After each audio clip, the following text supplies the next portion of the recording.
good Thursday, April 22nd, 2010. I'm Molly and this is Rocketboom. As today is Earth Day, you may be hearing a lot of scary terms being thrown around. Cryptosporidium, chlorofluorocarbons, global warming. What I have been curious about, however, is the carbon footprint. A carbon footprint is a measure of the impact our activity has on the environment, and in particular, climate change. It relates to the amount of greenhouse gases produced within our day-to-day lives, whether it's burning fossil fuels for electricity or heating and transportation. It's measured in tons or kilograms of carbon dioxide equivalent. Each carbon footprint is made from two parts, the primary footprint and the secondary.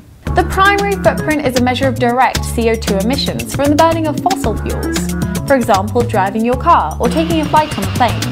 It also includes domestic energy use, electricity and heating in your home.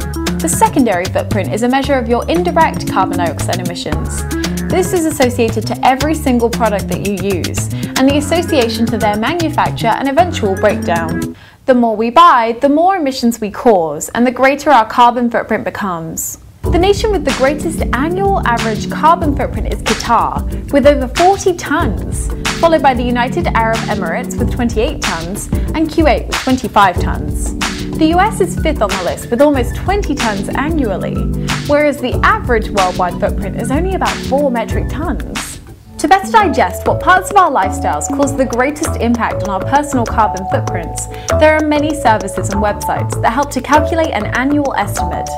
Carbonfootprint.com asks simple questions about your energy use and then compares your results with the average for your country of residence and with the world target.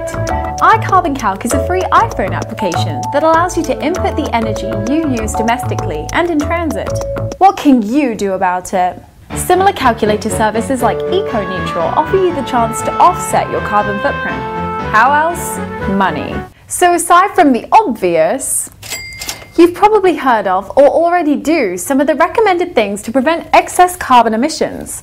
It may seem obvious to recycle paper and plastic waste and to turn off lights when you leave a room. But what about your computer?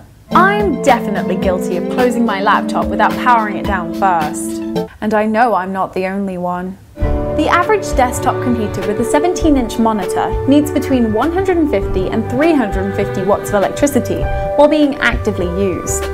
Leaving that computer on 24 hours a day, 365 days a year, would use over $200 of electricity and would release over 1.5 tons of CO2 into the Earth's atmosphere. Turning off your computer, even if it's inactive, for just 10 hours a day can lead to huge savings in carbon emissions. Many other household appliances use electricity even when turned off. When your TV is on standby, it uses what is known as phantom power. To see if your plugged in but turned off appliances are using energy when off, touch the transformer. If it's warm, it's wasting electricity. In the US, it's estimated that 5% of residential electricity is taken by energy vampires. According to the Department of Energy, that wasted 5% amounts to an annual energy loss of 64 million megawatt hours of electricity, which is equivalent to the output of 18 typical power stations and costs over $3 billion. If we could stop the use of phantom power, we could keep 100 billion pounds of CO2 out of the Earth's atmosphere each year. CarbonRally.com challenges people to forget sleep mode and unplug their computers overnight.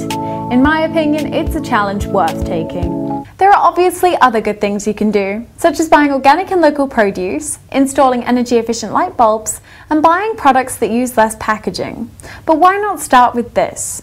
Being aware of your carbon footprint can't reverse the damage done to our environment, but it does help you make smart decisions when conserving energy.